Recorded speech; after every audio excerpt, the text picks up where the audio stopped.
That got that young guy. Very famous, like, is this the chair? Was that his name? Here and something that young really ready to go. Yeah, I do know that remember his name. I think it's me, doesn't it?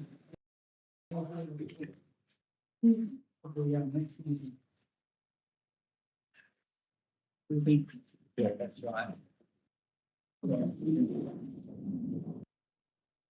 Ready to go. Yeah. Just check we got, Dr. Smith. Yep, so we'll need to use that. Good evening, everybody, and welcome to the Economic Development Committee meeting. I remind councillors and all those present that your image and what you say may be broadcast live to the public, so please be mindful of your actions and your comments. We should avoid making statements that might defame or offend, and note that a recording of this meeting will be retained online in Council's archives. Please turn your mobile phones off or switch to silent. Filming and photography are not permitted in the meeting. Anyone observed to be filming during the meeting may be asked to leave. I now declare the meeting open at 6 p.m. A warm welcome to everybody and in attendance and those watching along at home tonight. We acknowledge the traditional custodians of the land on which we live, work and play. We pay our respects to Dark Country and elders past and present. We recognise the continued connection to these lands and waterways and extend this acknowledgement to the homelands and stories of those who also call this place home. We recognise our future leaders and the shared responsibility to care for and protect our place and people. Are there any apologies for this meeting? No. We do have two requests to attend the meeting by audio-visual link. A request has been received from Councillor McGregor and Councillor Smith to attend this meeting by audio-visual link in accordance with clause 6.21 of the meeting Code of Meeting Practice. I move that the request of both councillors be printed. I'm having a second. Second that, so Councillor McGregor and Councillor Smith. Okay, moved by Councillor Neal, seconded by Councillor Moreland. All those in favour? Unanimous. Thank you. Disclosures of interest. I declare myself no conflicts of interest. Councillor Smith. Nothing to declare, Chair. You. He is not here. Councillor Moreland. Nothing to declare, Mr. Councillor McGregor. Nothing to declare. Councillor McQuaid. Nothing to declare. Councillor Neal. Nothing to declare. You. Confirmation of minutes of our last meeting. I now call a mover for the recommendations. Moved by Councillor Moreland. Second. Seconded by Councillor McQuaid. Any discussion? Put that motion.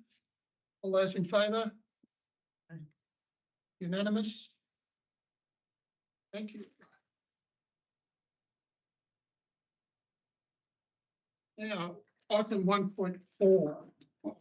This is a carryover of the presentation from Department of Transport people last meeting about Smart Central Coast Blueprint. Any updates? Mr. Chair, I thought we were waiting on confirmation whether a full presentation with some detail. I think Councillor Smith asked a question at the last meeting if we could have some more detail. It was pretty vague, the presentation. I thought they actually had agreed for us to receive it. I thought there was some correspondence On the staff? Are we Yes. talking? Yeah. Through you, Yes. Chair, we did provide that to you through the council portal. So there was a whole copy of the full blueprint because we weren't able to present that in a public forum because it hasn't been publicly endorsed, when I say endorsed, but the Department of Transport for New South Wales was seeking council's support to place the document on their public website. The document itself, we then asked them to give us a copy of that to you so that we provided that to you through the portal. When you say the portal, what do you actually mean? What actual spot? Sorry. Fucking thing. Where all the documents are in the. If you can find them. So the answer to that is yes, they're apparently there. It sounds like I- you haven't set them. I did recognise that when we advised we could, I didn't realise where it was. I would like the opportunity to review it and I apologise that I haven't, but I wouldn't mind a bit more direction about exactly where it is. And so I move the deferral till the meeting unless there's some urgency about it. No urgency. It can be deferred. We'll keep this going for next council meeting. I must say, vague was a good You word. found it. Vague was a very good word about the actual Being presentation confidential. and the reasons that it was created. I rang the author today, Rory Brown, and had a discussion with Rory. It would appear that for council, it's a document that will be part of a larger suite that council produces. Or we talk to New South Wales Telco Authority, or we talk to NBN, or we talk to Ausgrid, or we talk to other private providers. When we talk about the connectivity of the Central Coast from an infrastructure point of view, A digital. digital infrastructure point of view. But then the question then begs for council Cost and effort. and the locals and businesses and the residents about what you're going to use that infrastructure for, what applications, but that's totally up to, the business and residents. So I would rather a deferral, but to put it in perspective of where it sits as part of the digital infrastructure of the Central Coast, because we do need somebody like an NBN or a New South Wales Telco Authority coming in and giving us their view of what the Central Coast digital infrastructure is going to look like. I'd go even further back than that. I think we need to be told exactly where the additional services and the setup is existing. Yeah, so the New South Wales Telco Authority has the coverage maps. So I would suspect, based on your question, that should be the first point of call to say, well, what's the baseline now? Exactly. And the future because plans. there are some areas where there is particularly high-speed connectivity. I just happen to know one is Mount Penang, but I don't think anyone else would, well, very few people would know that. And I just think if you have those sort of particular high-level services available, that promoting development on the coast, it'd be good if we knew that. And a brand new plan development, and we can't get high speed connectivity to those sites. Okay, so let's go for a deferral until next month. I just will add to that. If you do read the report, there is a baseline in there in terms of that detail, so you can Refer it to it. A small baseline. It's something that we need to double check. I won't. I was going to move that we receive a report, but if that's the case, I'll have a look. But I need more information that's available about the report. Great. So we have a motion to defer until next month. Moved by Councillor Neal, seconded by Councillor Moreland. All those in favour? Unanimous. Thank you. 1.6, progressing of the Warnervale Business Precinct standing. It's a standing item. Invite Luke Nichols, new Director of Environment and Planning, to speak to the report. Provide any more updates. Thanks, through Mr. Chair. The obviously we're progressing the Warrnambool Business Precinct. We've, I suppose a number of points I wanted to make was that we've started the master planning process for the site. And so that commences this financial year. And that will resolve a number of the opportunities to use different land on the site and which land needs to be conserved. So there's a number of issues that still need to be resolved before you can move to the future use of the site. But that master planning process is starting this year. The second was we need to resolve a number of those issues before we can move to future development or future use of the site, but also to work through what the capital works and cost requirements would be to address a number of the issues to make the site appropriate for development. You need to move through that master planning process before you can sort of make the next decision about the use of the site. But there is definitely a time at the when we finish that master plan where we could decide whether council wanted to proceed to development of the site or wanted to see a sale of the site instead of pursuing to development. But you really need to produce the master plan first to resolve issues. If we were to move to sale of the site now, you'd potentially be significantly undervaluing the site because it's not clear its development potential yet. What's the anticipated date? Councillor Milne had his. That's right. I'm happy you're going down the same line. Councillor Neal. What's the anticipated date for the completion of the master plan? So if you went from this point now, completed the master plan, then went into implementation. Just to the master. Yeah, but I'll come back to that. But if you went through to then bulk earthworks and actually working out the actual costs of all the infrastructure, you'd be about 3 to 4 year period. For the master plan itself, which will get you to the point where you'd resolve the use of the site, we think we can do that in 18 months, that sort of period. So we think that's about the point where you'd have a draft master plan, you'd be able to understand the potential use of the site. We wouldn't want to go through all the way right to the for the 4 year period before you sort of had another chance to determine what you December would do with it. 26. Yeah, 18 months, maybe that'd be to a draft, and then we'd get sort of want to get some feedback and consultation on that. Councillor Milne. Councillor John Mollison. Speak up for the those online, mate. No. It seems like a long time for a master plan. Is that due to a lack of resources? Is there any way we can expedite that master planning process or work with a partner? Yeah, I mean, we'll try to expedite it. So I'll be having a look to see if we can accelerate that program. But there's a number of reasonably detailed investigations still to be done on the site that we need to complete first. But yeah, I mean, I'll come back to the committee, but we'll look and see whether there's any opportunities to make that a faster process. Yeah, I think the committee would appreciate. I know there's been some discussions prior to the meeting that if we can look at all options, master plans, it's not council.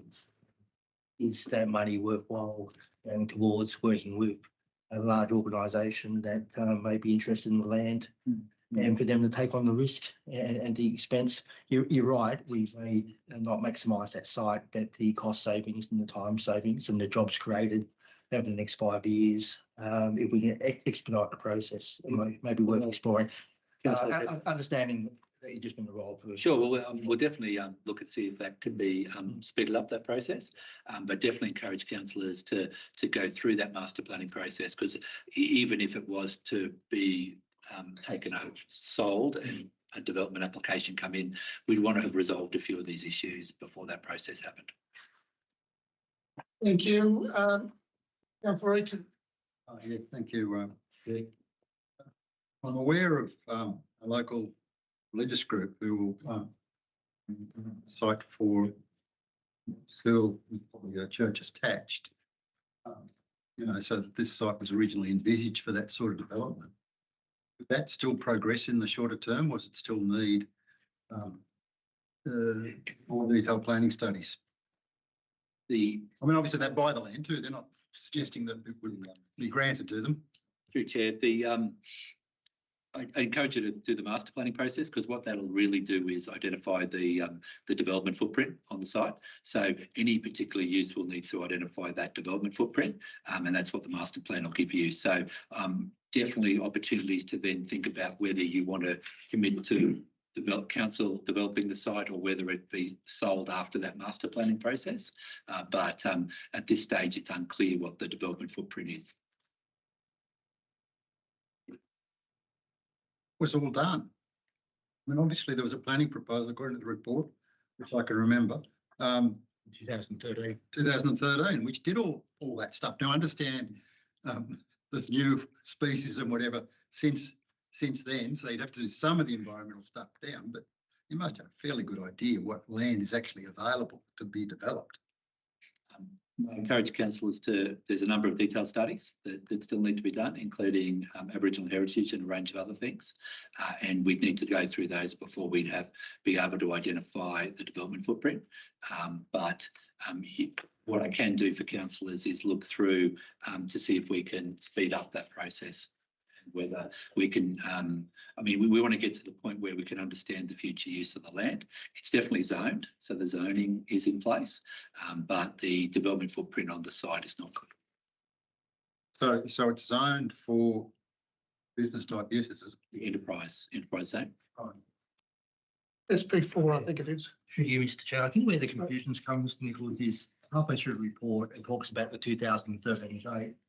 It actually states the master plan was finished and was to go on out for execution. So are we now saying that master plan is not good for use 12 years later? Needs to be updated by the sound of it. Through Chair. 3 years. Probably different requirements. Right, I'll go through it. So what we've done is since 2021, there's been a number of pieces of the work done. So land use assessment studies done in 2021. There's been biodiversity ecological studies that completed over the last couple of years, site surveys in 2025, and the Aboriginal Heritage Assessment in 2025.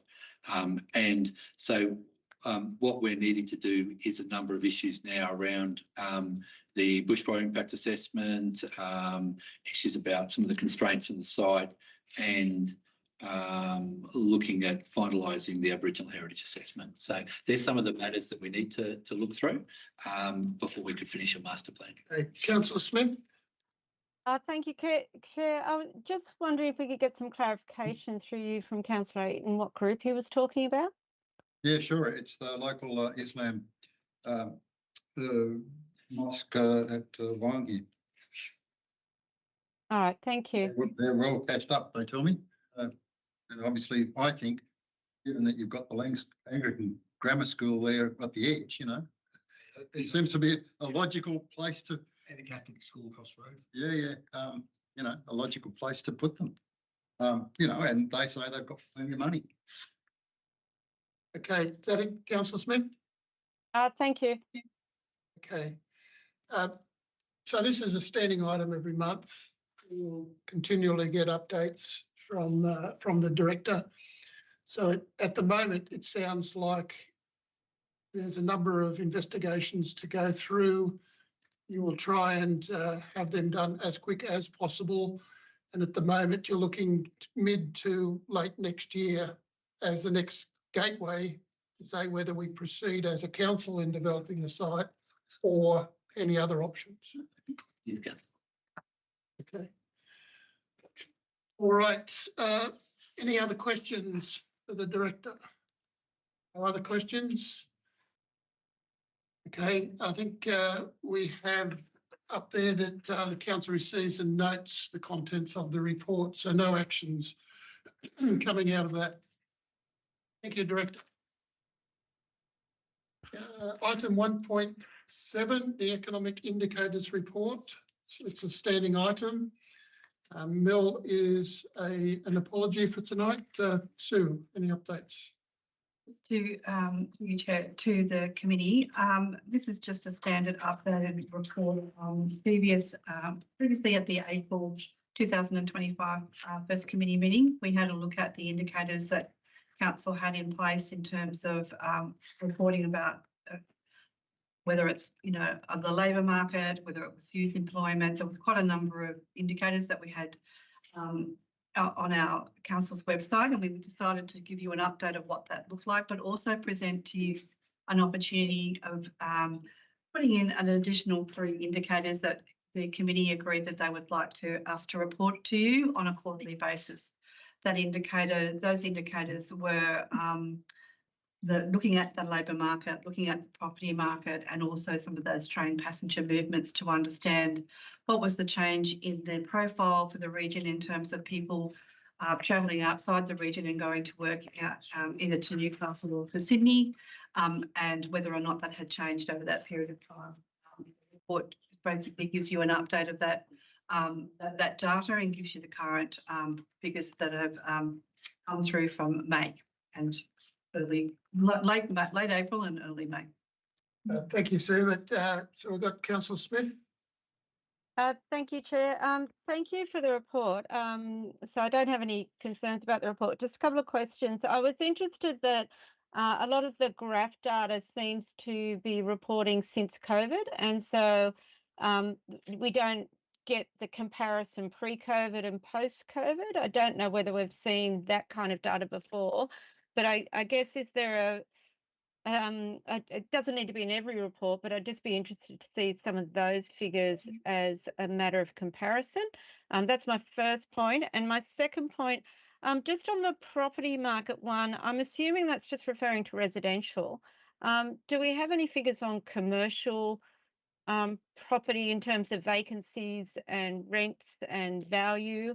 And if not, can we get that included in a subsequent report, if possible? Thank you. Through you, Chair, I might actually reach out to our section manager, Andrew Parry, who's here in the room.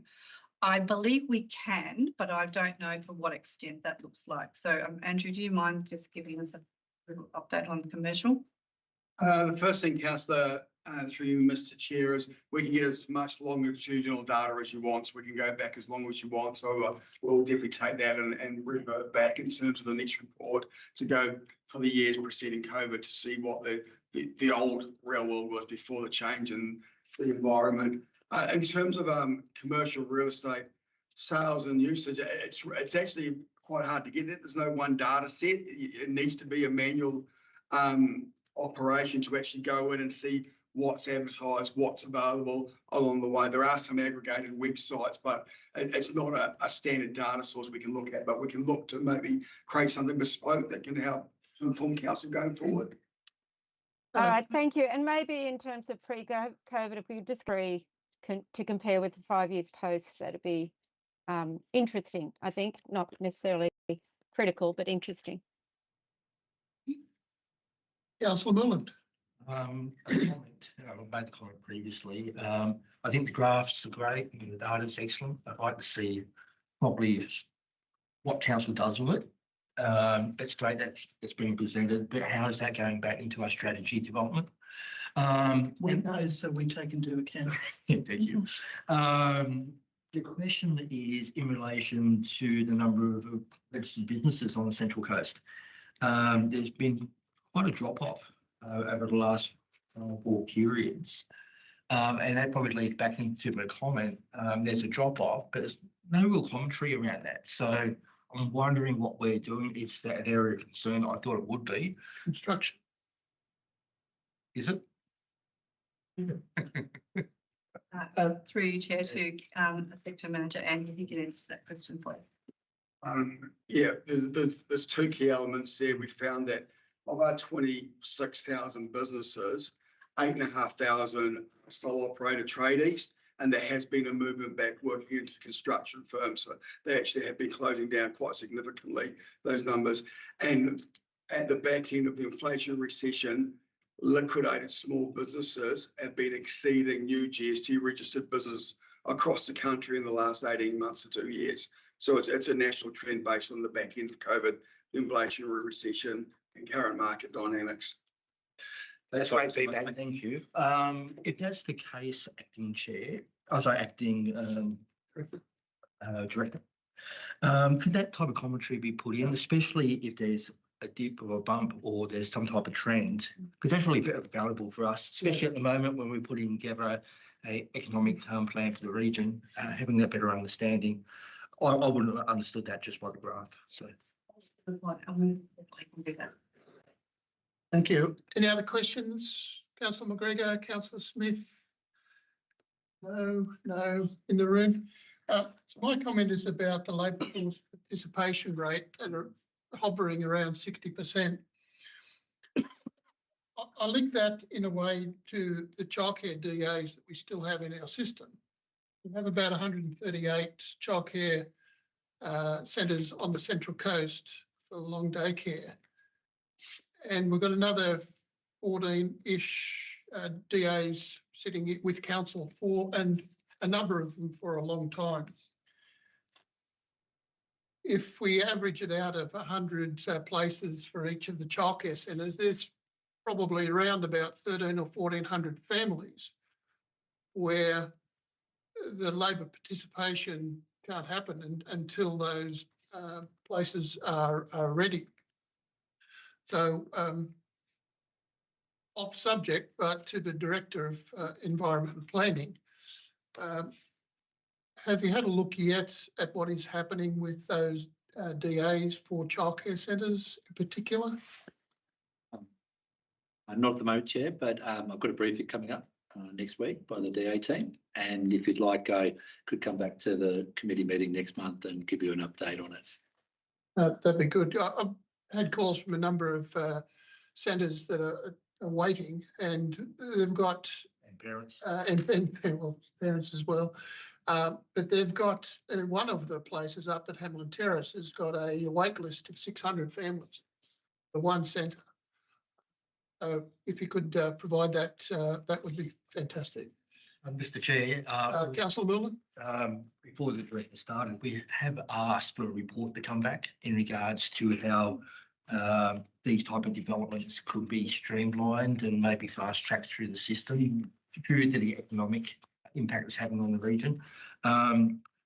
Also, got to note the action list that used to be part of the minutes and the agendas aren't there anymore. So if we can have that back in there, because we have asked for this previously as well.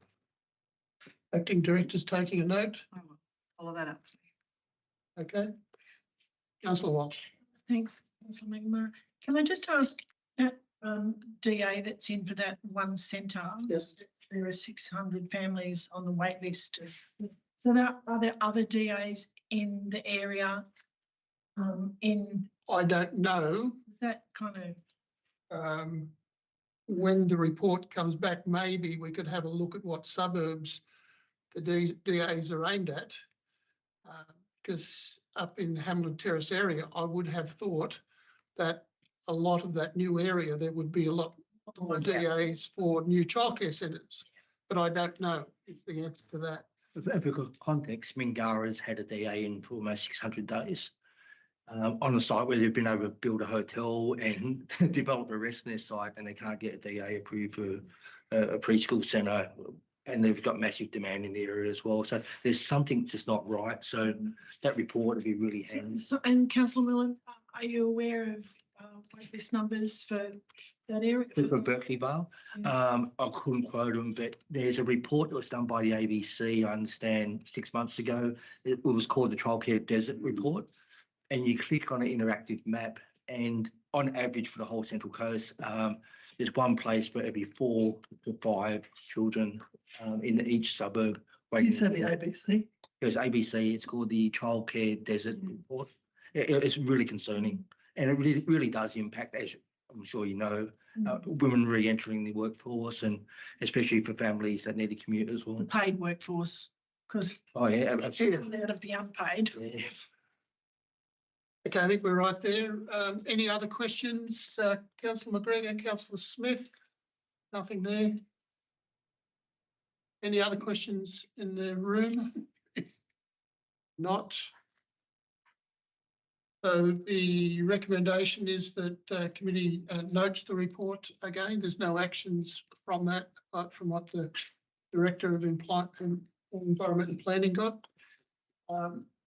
So we have. We're getting a report back on the what. Thank you, so you're getting that already. Yes, yes, yes. Yes. So we come to the end of the night. Do we want to put that motion, which is now just the committee notes the report? Everyone happy with that? All good? So, sorry, Chair, is it Yes. assumed we'll get a bit more information about that pre-COVID and the commercial rates? I mean, it That doesn't is need to be a correct. yeah, okay, Yes, thank you. that is one of the actions that the acting director has written down here, I can see. So definitely, yes, that will be in the next report. Follow up on the action report as well. Thank you. Okay, everybody, that comes to the end of Economic Development Committee meeting at, what's the time? Chair, Is sorry, it just document? before we go, Yeah, can we, items. is it possible to get an, the Economic Development. Yes, Councillor? Councillor sorry, Smith? thank you. Look, I've forgotten how we get agenda items on these standing committees, because I don't think it's open to all of My us, files. is it? And I don't have a specific agenda item, but I'm just wondering, is it possible at this stage to get advance notice of what's on the agenda for the next meeting, just a verbal, or, and if we wanted to get a new agenda item on, how would we do that? And like I said, I don't have anything in I mind. understand. So it Um, will be at the moment just 1 second. Go into documents. Okay, to get on the business paper, it will be items of business may be proposed by the chair of the committee or by agreement of 2 members of the committee by notice in writing to council no later than 10 calendar days prior to the meeting. So same as a normal council meeting, using the same paperwork, Yeah, or our civic support form. or ask same paperwork or ask civic support is the answer. Got that, Councillor Smith? yeah, that's fine. Thank you very much for that. Okay. yeah. At the moment, we really just have, I think, those 2 standing items, which is the business park at Warnervale and the quarterly economic indicator report. We also have a review of the outstanding actions as well, Mr. Chair. Next meeting, we will have the actions and we will do the report on that. Any previous actions that haven't come back to. It should be a price report and what's outstanding. What's the time? 5:37. Just one more item. Closed at 5:37, but Well, I was just going to ask that the confidential report, the Smart Central Coast Blueprint, it would be helpful if it was actually in the Economic Development Committee file. I mean, Sorry.